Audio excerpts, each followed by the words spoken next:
Good morning class. तो हम लोग ने अपना चैप्टर नंबर 12 फ्रिक्शन कंप्लीट कर लिया था। हम लोग पूरा पढ़ भी चुके थे। आप इसकी एक्सरसाइज बची है जिसको मैं आज आप लोग को सेंड कर दूंगी, तो आप लोग अपना वर्क अपडेट कर लीजिएगा। बेटा हम लोग फ्रिक्शन पढ़ रहे थे, तो एक्सरसाइज मैं आज आपको सेंड कर दूंगी। आज मैं इसको आपको पूरी समरी बता देती हूँ कि इस चैप्टर में हम लोगों ने क्या पढ़ा था। सबसे पहले फ्रिक्शन क्या होता है। तो बेटा फ्रिक्शन क्या करता है, जो हमारा फोर्स लगता है किसी चीज में उसको अपोज करता है या फिर कोई चलती हुई चीज को रोकता है। जैसे हम लोग कोई बॉल फेंकते हैं ग्राउंड में, तो आप लोग देखते होंगे आगे जाके वो रुक जाती है। तो वो किसकी वजह से रुकती है, वो फ्रिक्शन की वजह से रुकती है। ठीक है। उसके बाद हम लोगों ने एक एक्टिविटी भी देखी थी इसमें, फोर्स ऑफ फ्रिक्शन ने। तो हम लोग ने क्या किया था, एक बुक ली थी जिसको हम लोग ने इस साइड से, अगर हम लोग राइट साइड से पुश कर रहे थे तो वो लेफ्ट साइड में रुक रही थी, और अगर हम लोग लेफ्ट साइड में पुश कर रहे थे तो वो राइट साइड में रुक रही थी। तो आप लोग क्या समझ रहे हैं इससे, जो फ्रिक्शन है वो हमारा फोर्स के अपोजिट डायरेक्शन में लगता है। अगर हम लोग फोर्स राइट साइड से लगाएंगे तो फ्रिक्शन हमारा कहाँ से लगेगा, लेफ्ट साइड से। और अगर हम लोग लेफ्ट साइड से फोर्स लगाएंगे तो फ्रिक्शन हमारा राइट साइड से लगेगा। तो फ्रिक्शन जो हमारा होता है वो हमेशा ही फोर्स को अपोज करता है। उसके बाद फैक्टर अफेक्टिंग फ्रिक्शन हम लोगों ने पढ़ा था, जिसके लिए हम लोग ने फिर से एक्टिविटी देखी थी कि जो हमारा फ्रिक्शन है वो रफ सरफेस में क्या होता है, ज्यादा लगता है, और जो प्लेन सरफेस होती है उसमें कम लगता है। तो हम लोग ने इसकी भी एक्टिविटी देखी थी। जैसे अगर हम लोग के घर में मार्बल वगैरह बिछे हुए हैं तो उसमें हम लोग जल्दी, अगर पानी पड़ा होता है तो उसमें हम लोग बहुत जल्दी स्लिप कर जाते हैं। और अगर हम लोग के घर में मार्बल नहीं बिछे हैं, अगर हम लोग में सिर्फ सीमेंटेड प्लेन, इतना प्लेन नहीं है, सीमेंटेड है सिर्फ, तो हम लोग जल्दी स्लिप नहीं करते हैं क्योंकि वो थोड़ा रफ सरफेस होता है। तो जितनी ज्यादा सरफेस में इरेगुलरिटीज होगी, वो जितना खुदरा होगा उतना ही फ्रिक्शन फोर्स हमारा उसमें ज्यादा लगता है, और जितना वो प्लेन होगा सरफेस उतना ही फ्रिक्शन फोर्स उसमें कम लगेगा। Friction is caused by the irregularities on two surface in contact. तो फ्रिक्शन क्यों होता है, फ्रिक्शन किसी भी दो सरफेस जो हमारे कांटेक्ट में होती है, जो दो सरफेस हमारी कांटेक्ट में होती है, उन दोनों सरफेस के बीच में जो इरेगुलरिटीज होती है उसकी वजह से हमारा फ्रिक्शन फोर्स लगता है। Even two surface which are appear to very smooth have large number of irregularities.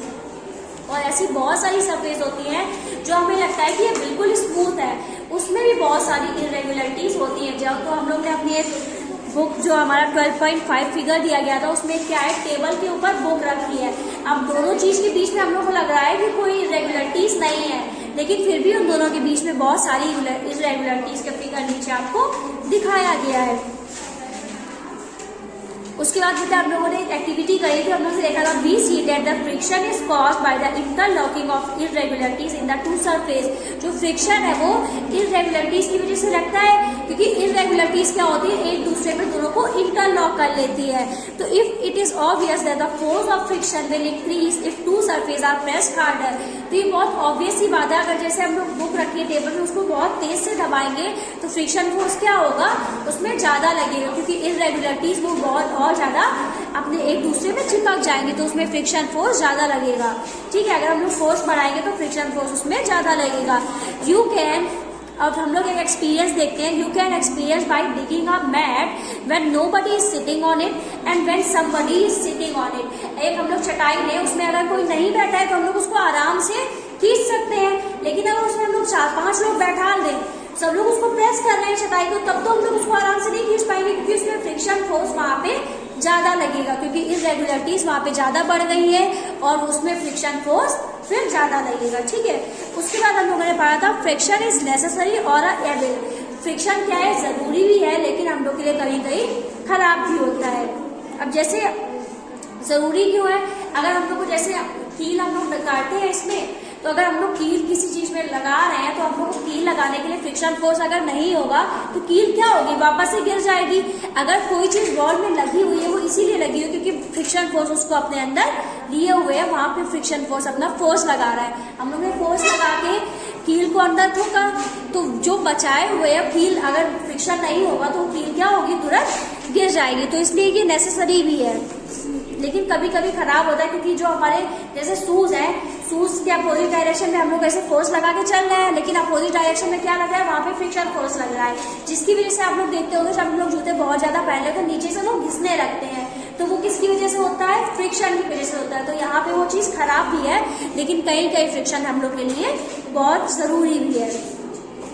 फिर फ्रिक्शन क्या करता है, हीट भी प्रोड्यूस करता है। जैसे हमारी जब मिक्सचर होता है तो उसमें वो क्या करते हैं, अगर हम लोग बहुत ज्यादा देर उसका यूज करें तो वो गर्म होने लगता है। क्यों गर्म होने लगता है, क्योंकि वहां उसमें फ्रिक्शन फोर्स लग रहा है, तो उसमें हीट प्रोड्यूस होती है, तो यहाँ पे वो खराब भी है। ठीक है, उसके बाद इंक्रीजिंग एंड रिड्यूसिंग फ्रिक्शन, हम लोग फ्रिक्शन को बढ़ा भी सकते हैं और घटा भी सकते हैं।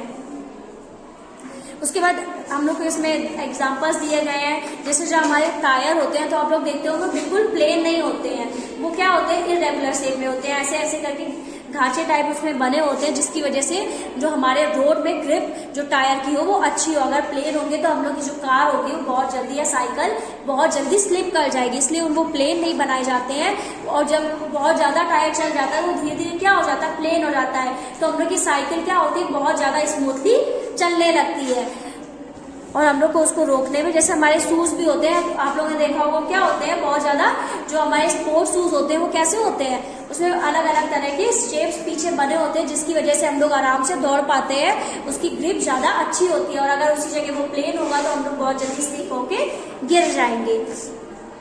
उसके बाद देखो हम लोग एक एग्जांपल दिया गया है कैरम बोर्ड का। जब हम लोग कैरम बोर्ड स्टार्ट करते हैं तो हम लोग क्या करते हैं, उसमें पहले पाउडर डालते हैं। पाउडर हम लोग क्यों डालते हैं, क्योंकि हम लोग क्या करना है, जो कैरम है वो रफ सरफेस है, उसको हम लोग पाउडर डाल के क्या करना है, स्मूथ सरफेस बना रहे हैं, जिससे क्या होगा, फ्रिक्शन वहां पे कम हो जाएगा और हम लोग आराम से खेल पाएंगे। तो यहाँ क्या कर रहे हैं, हम लोग फ्रिक्शन को कम कर रहे हैं। ठीक है, तो हम लोग फ्रिक्शन को कम कैसे कर सकते हैं, प्लेन सरफेस बना के या फिर किसी चीज में पाउडर डाल के हम लोग ने कैरम को क्या कर दिया, फ्रिक्शन उसमें कम कर दिया। उसके बाद हम लोग ने पढ़ा था लुब्रिकेंट। लुब्रिकेंट क्या होते हैं, the substance which reduce friction, वो सब्सटेंस जो हमारे फ्रिक्शन को कम करते हैं उनको हम लोग क्या कहते हैं, लुब्रिकेंट। जैसे हमारा जो गेट होता है, कभी कभी आप लोग देखोगे सर्दियों में बहुत टाइट खुलने लगता है, तो हम लोग क्या करते हैं, उसमें ग्रीस लगा देते हैं या फिर ऑयल डालते हैं, जिससे वो आराम से खुलने लगता है। या फिर कुंडी होती है तो बहुत टाइट खुलने लगती है, तो हम लोग उसमें क्या करते हैं, ग्रीस लगा देते हैं या फिर ऑयल डाल देते हैं, तो उसमें क्या हो जाता है, वो आराम से खुलने लगती है,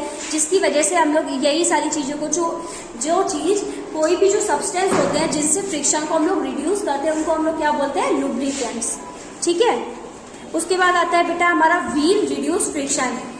और हमारा रोलिंग फ्रिक्शन क्या है, तो बेटा रोलिंग फ्रिक्शन क्या होता है, जो हमारे पहिए होते हैं वो क्या करते हैं, फ्रिक्शन को कम कर देते हैं। आप लोगों ने देखा होगा जो हमारे लगेज होते हैं उनमें पहिए लगे होते हैं। हमारा लगेज अगर हम लोग ऐसे उठाएंगे तो बहुत भारी होता है, लेकिन जब हम लोग ऐसे खींचते हैं तो हम लोग उसको आराम से खींच पाते हैं, क्योंकि वहां पे कौन सा फ्रिक्शन लग रहा है, रोलिंग फ्रिक्शन।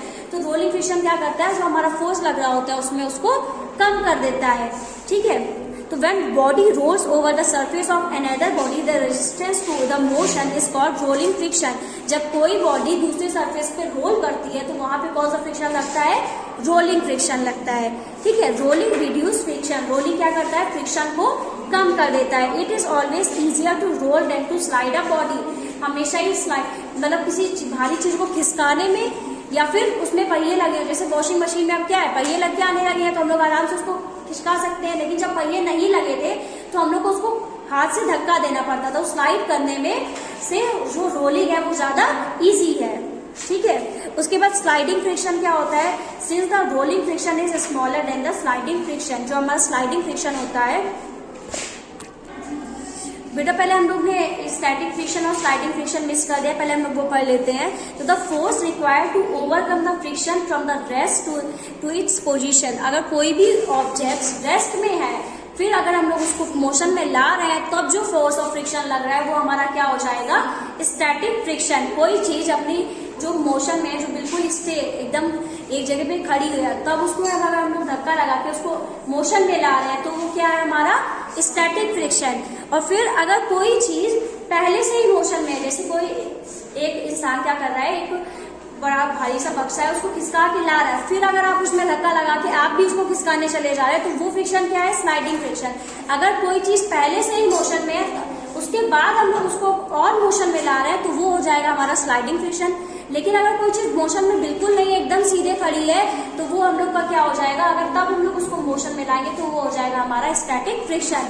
तो स्टैटिक फ्रिक्शन क्या होगा, हमारा स्लाइडिंग फ्रिक्शन से हमेशा क्या होगा, ज्यादा लगेगा, क्योंकि हम लोग को वहां पे जो फ्रिक्शन फोर्स होगा वो ज्यादा लगाना पड़ेगा। और फिर सिंस रोलिंग फ्रिक्शन अभी हम लोग ने पढ़ा था, जो रोलिंग फ्रिक्शन होता है वो कम होता है किससे, स्लाइडिंग फ्रिक्शन से, और जो स्लाइडिंग फ्रिक्शन होता है वो किससे कम होता है, स्टैटिक फ्रिक्शन से। ठीक है, सबसे लास्ट है हमारा फ्लूइड फ्रिक्शन। तो we know that the air is a very light and thin, yes it exert frictional force. हम लोग सबको पता है जो एयर है हमारी बहुत ज्यादा लाइट है, बहुत ही हल्की है, लेकिन फिर भी वो एक फ्रिक्शनल फोर्स लगाती है सारी चीजों में, क्योंकि जो एरोप्लेन्स वगैरह हैं उनमें वो एक फोर्स लगाती है। एयर हमें भी कोई फोर्स लगा रही है, लेकिन तब भी हम लोग सीधे खड़े हुए हैं, क्योंकि हमारी जो बॉडी के अंदर का फोर्स है वो जो हमारा एटमॉस्फेरिक प्रेशर है उसके इक्वल है। हम लोग ने लास्ट क्लास में पढ़ा था। उसके बाद है हमारा ड्रैग क्या होता है, तो the frictional force exerted by fluid is also called drag. वो फ्रिक्शनल फोर्स जो फ्लूइड्स लगाते हैं उनको हम लोग क्या बोलते हैं, ड्रैग भी बोल सकते हैं, या फिर हम लोग उसको फ्लूइड फ्रिक्शन बोलते हैं। ठीक है, तो वो फ्रिक्शन जो हमारे फ्लूइड्स लगा रहे हैं वो हमारा क्या हो जाएगा, फ्लूइड फ्रिक्शन। तो यहाँ से हम लोग का चैप्टर पूरा कंप्लीट हो गया है। इसकी एक्सरसाइज मैं आज आपको सेंड कर दूंगी, आप लोग अपना वर्क अपडेट कर लीजिएगा।